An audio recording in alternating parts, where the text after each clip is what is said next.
Welcome to Celestial Insights, a weekly podcast that brings the stars down to earth.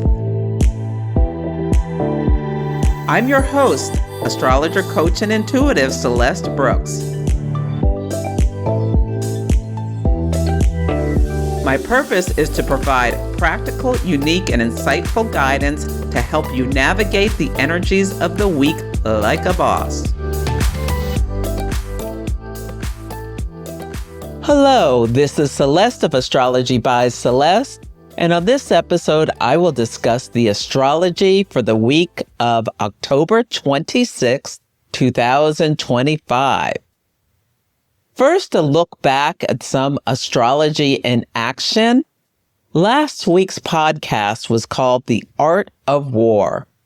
And the energy we were under is that the sun was in Libra, a sign that rules art and culture, but Mercury and Mars met in the sign of Scorpio. The story that caught my eye was after the biggest protest in American history, the second No Kings protest, the President of the United States posted an AI video showing himself dumping excrement or sludge on people below who were protesting in the streets of the United States. And one of the figures who was recognizable is a 22-year-old podcaster, influencer who talks a lot about politics, Harry Sisson. So it was a shocking attack on people of the United States, which brings in the war, but it was an AI video, a tactic, a propaganda to intimidate anyone who would oppose him by suggesting that their lives could be in danger. I said there could be an art heist last week. The Louvre was shut down for 3 days after thieves broke in and stole priceless jewels. This happened under the balsamic moon, which suggests that something can be done unnoticed because the people represented by the moon are hidden. Will they get caught? It is possible from the astrology that I'm looking at under Mercury retrograde in Sagittarius, but we shall see. The astrology will be very interesting. The astrology on the day that the crime happened when Mercury and Mars met in Scorpio. Mercury rules the hands and it's associated with thieves, especially when it is talking to Mars or Saturn, which are both malefics. So Mercury, Mars, and Scorpio, a crime that goes unhidden. They may have been part of a big gang, but we'll see if the story gets any more press. We also had a new moon at 28 degrees of Libra, a sign that rules relationships, and the late degrees are degrees of crisis and decay, and that Mercury-Mars conjunction was in effect. Virginia Guthrie's, one of the Epstein survivors' biographies, was published after her death. It's called Nobody's Girl, a memoir of surviving abuse and fighting justice. Libra rules justice. Mercury, Mars in Scorpio. It is a book about abuse published after her death.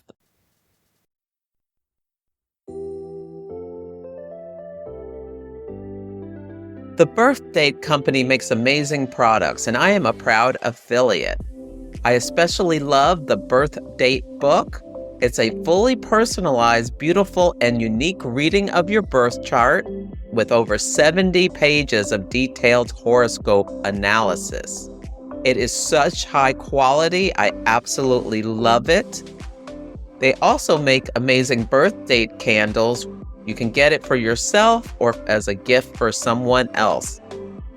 So check out the store and use my coupon code Celeste10 for a 10% discount. go to bit.ly/3PW3NFM. You can find that in the link in the show notes. Enjoy.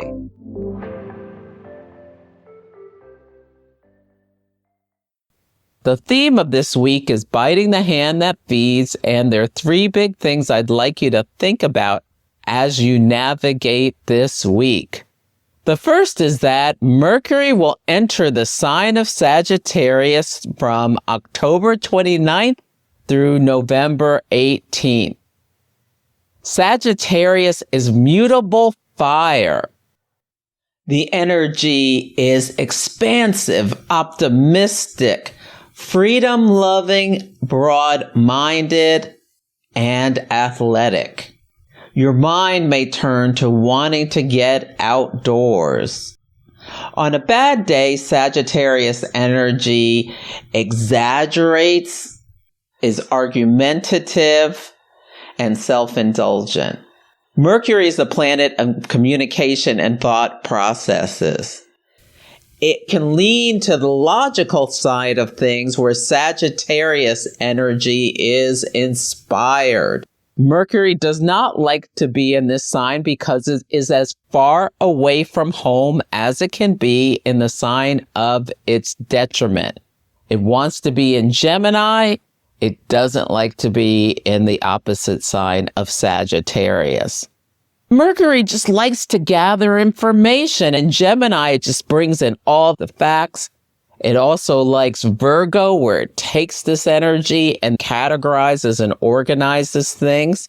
But in Sagittarius, what matters is the big picture, not the minutia or the details. So the planet and the sign are a bit of a mismatch because Sagittarius also has associations with philosophy and religion.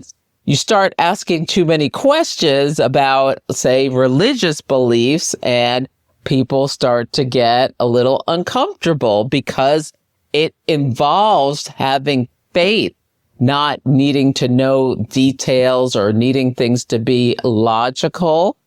Sagittarius is also associated with places of higher learning, foreign things, long distance travel and cultures.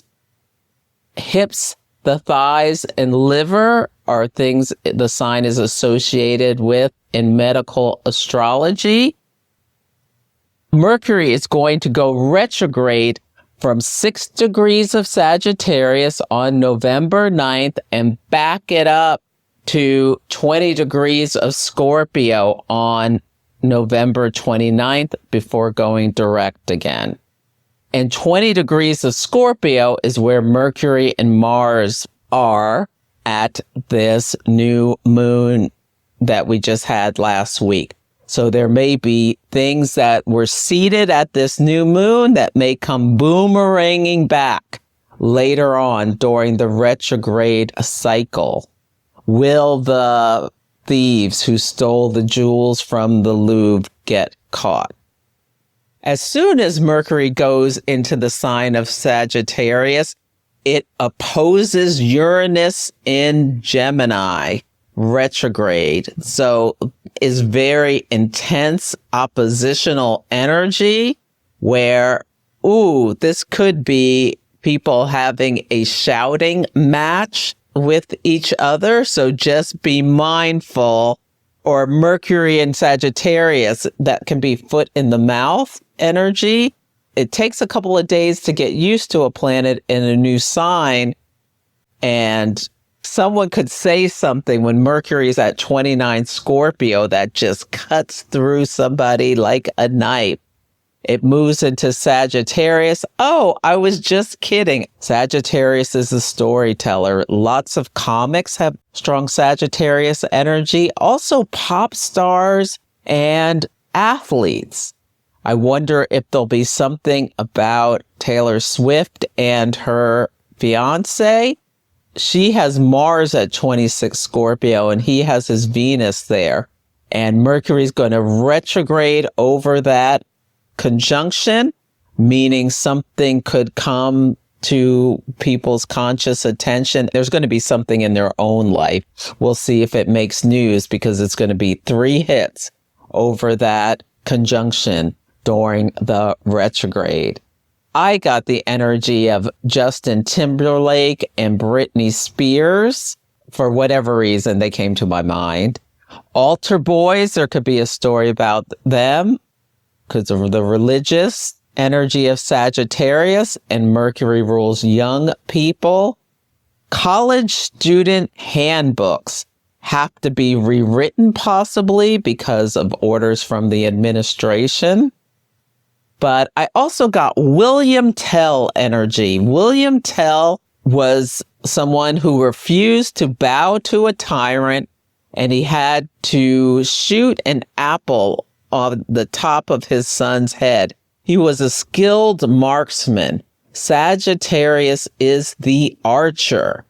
And this was a feat where he was in a sense of terror because he might have hurt his son, but he was able to do it successfully, and he later killed the tyrant. So notice if we see people standing up to tyrants, daring them, doing feats of strength that defy them at this energy. This would be like someone beating Donald Trump at golf in a tournament because most people let him win. So you may see in your own life, your mind or conversations become more philosophical as Mercury transits this sign. Just be aware during the retrograde cycle, there can be delays, reversals, and the collapse of anything contemplated. So if you're planning a trip or going on a trip, make sure you get to the airport early and be prepared for potential delays. The next thing I want to make you aware of is if we have a first quarter moon at 6 degrees of Aquarius on Wednesday. This first quarter moon is a bit intense. The sun is at 6 Scorpio and the moon is at 6 Aquarius, and they are in a square, and they're both fixed signs. Scorpio's fixed water and Aquarius is fixed air, and they both can go to extremes. With the air energy, people can get a bit detached, and the water energy of Scorpio, people can get vengeful. There could be experiences where we're seeing some extreme cruelty with people, like people saying things that are really harsh. This is conjunct the south node of the United States at 6 Aquarius. The south node is a point of drain. It also turns things inside out. So the American people may find out about some kind of surveillance program that was secretive, or some new thing that is coming, like social credit scores. The Sabian symbol for the moon is a child born out of an eggshell. This gave me themes of advancement or news about fertility, genetic engineering, or in vitro fertilization. Maybe people are having ChatGPT read their children's stories at bedtime rather than doing it themselves. Notice if we see this show up. And the sun in Scorpio's Sabian symbol is deep sea divers with special equipment. So this gave themes of suspected alleged drug boats that are being attacked in the Caribbean. It started, and now in the Pacific Ocean. So this war the Trump administration is waging against supposed drug boats is expanding. So something really big could happen around that. Mercury is conjunct the fixed star Ptolemy, which is a storyteller, and opposite Uranus retrograde in Gemini. So there could be some big story of unknown information that comes out. It could be related to a love affair is what I'm getting with this energy. First quarter moons are times of action, course correction, recognizing you need to streamline your plan that you set out at the new moon last week. Also, the moon phase family, where something may have been seeded 9 months ago, where there was a new moon at 9 Aquarius. The sun and the moon were both at 9 Aquarius on January 29th, 2025. That was right around when the Army helicopter flew into a passenger plane and killed all these people. I'm concerned at this first quarter moon with the sun in Scorpio and the moon in Aquarius, both at 6 degrees on the south node of the United States on October 29th, 2025. There could be some big upheaval between the government and the people of the country. Again, these ICE raids are getting increasingly adversarial as people try to protect immigrants from being snatched off the streets, often by masked men who refuse to show any kind of badge. The full moon of this cycle, where the sun will be in Leo and the moon in Aquarius, both at 6 degrees, will be July 26, 2026. The last quarter moon of this cycle, where the sun's in Taurus and the moon is in Aquarius, both at 8 degrees, will be April 28th, 2027. If you have anything in the early degrees of Aquarius, there may be a story that was seeded 9 months ago that has a pivot point now. You get some full illumination at the full moon, and then the story has another pivot point and starts to wind down 9 months from them at the last quarter moon. These are just dates to pay attention to with these cycles, because the moon will be hitting your chart at the same place, but the sun will be advancing. The last thing I want to make you aware of is we have a grand trine in water in the sky.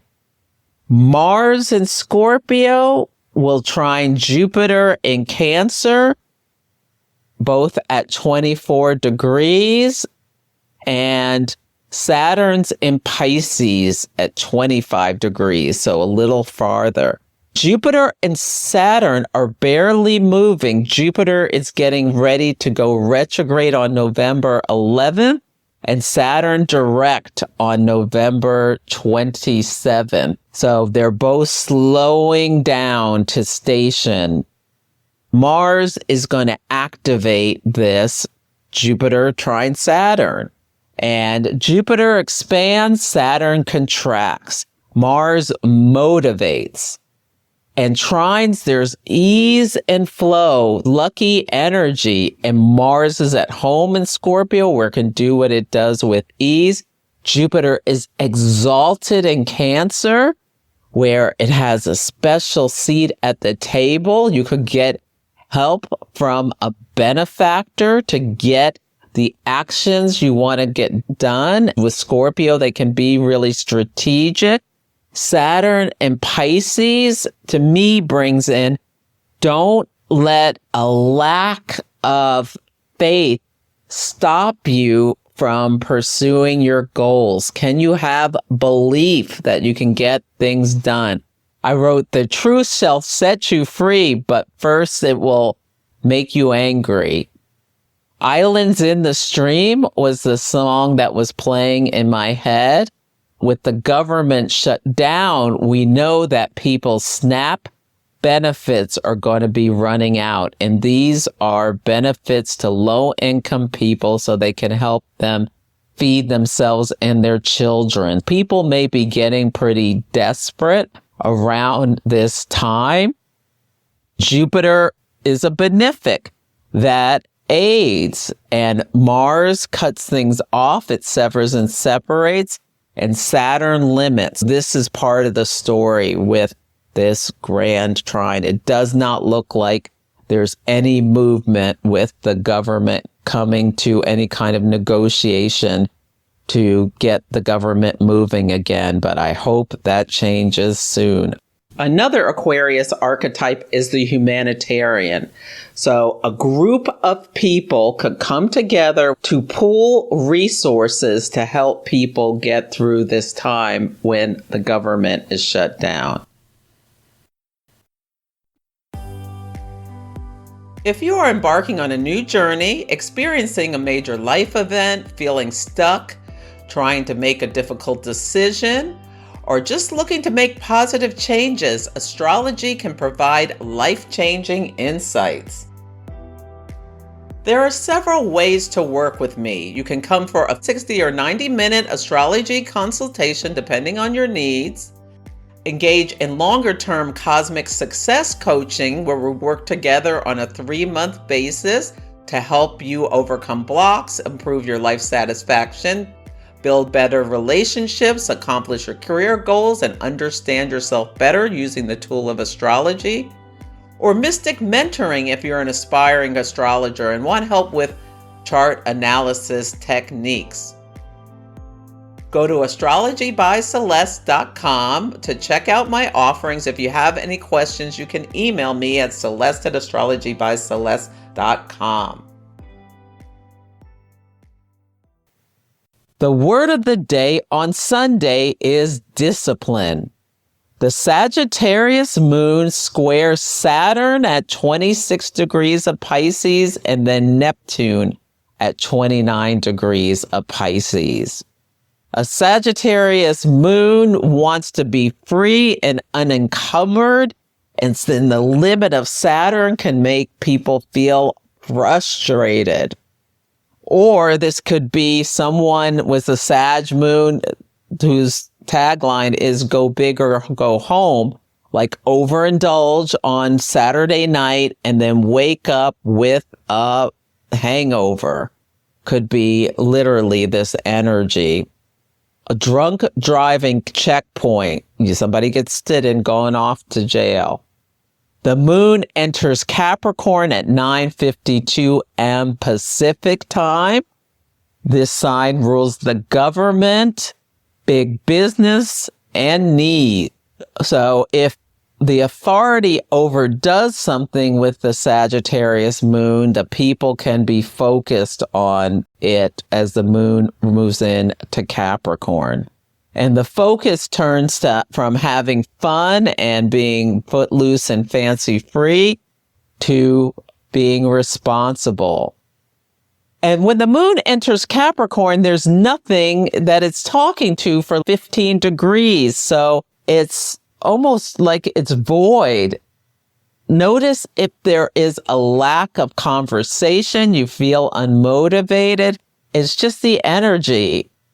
The next conversation the moon has is with a square to Venus at 15 Libra. And this is like you may want help with a chore from your spouse, but they are not available, nowhere to be found. On Monday, the word of the day is squander. Venus in Libra is quincunx, the north node in Pisces, both at 17 degrees. I know in California, our governor is getting extra aid to food banks, knowing that SNAP benefits are ending. There is an adjustment in the money Venus so that people who have limited income and need charity can get assistance. And Mars at 24 Scorpio is also quincunx Chiron and Eris at 24 Aries. This adjustment is being made to prevent people from becoming desperate and turning to criminal activity. Mars represents criminal activity in this. And Mars and Scorpio's trine Jupiter and Cancer. There's a severing of aid that's coming to people. On Tuesday, the word of the day is merge. The Capricorn Moon squares Chiron and Eris. People come together, put their heads together, and find a unique solution. The moon opposes Jupiter to merge in some way to make things happen. The Aquarius Moon happens at 8:55 p.m. The first thing the moon does is connect with Pluto. This is the first time the moon and Pluto come together since Pluto stationed direct in Aquarius. So there can be multiple groups of people merging together in order to fight against something the government is doing. And it could be a government anywhere in the world. But I get this as opposing factions merging together, hopefully to come up with something good or unique in terms of a solution. On Wednesday, the word of the day is salacious. Thieves in the Temple by Prince was playing in my head. On this day, Mercury at 29 Scorpio is trine Neptune in Pisces. So that's literally thieves in a temple. Mercury rules thieves, and Scorpio trying to do something that can't be seen or is underneath the surface. This is also potential for more of this drug boat chaos on the seas. Pisces rules spirituality, religious things. So that's where I get the temple energy. When Mercury enters Sagittarius at 4:01 a.m., there literally can be a big fiery energy that's exposed, or somebody could start shouting, lose their cool, or just laughing really heartedly. The first quarter moon at 6 Aquarius is on this day at 9:20 a.m. It's a time of action. And Mars in Scorpio's trine Saturn at 25 Pisces. And Mercury in Sagittarius is opposite Uranus retrograde at 0 Gemini. So this is very explosive information that could be coming out. I think there's a lot of extra read all about it, where deception is revealed that has people mesmerized with what is going on here. We shall see what the big story is, but all these aspects are going to be involved in the big story. On Thursday, the word of the day is comical. The song, "Let the Sideshow Begin," "Hurry, hurry, step right on in," was playing in my head, where Mercury in Sagittarius is sextile Pluto in Aquarius. Using this energy well, there can be an opportunity to mentally kick butt. You could tell a story that entertains a crowd. You could give a motivational speech that gets people fired up. This is war correspondent energy. And the Aquarius Moon squares Mars and Scorpio, both at 26 degrees.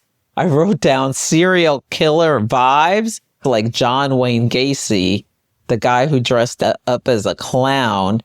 And I think there's a TV series about him out right now, which is interesting. But something's dark comedy, something's comical. On Friday, the word of the day is chaotic. The Pisces Moon begins at 4:45 a.m. Pacific time. Pisces is the last sign of the zodiac. There's always something ending. It's mutable energy. It's a great time to get quiet. But the moon squares Uranus retrograde as soon as it enters that sign. Mercury at 2 degrees of Sagittarius.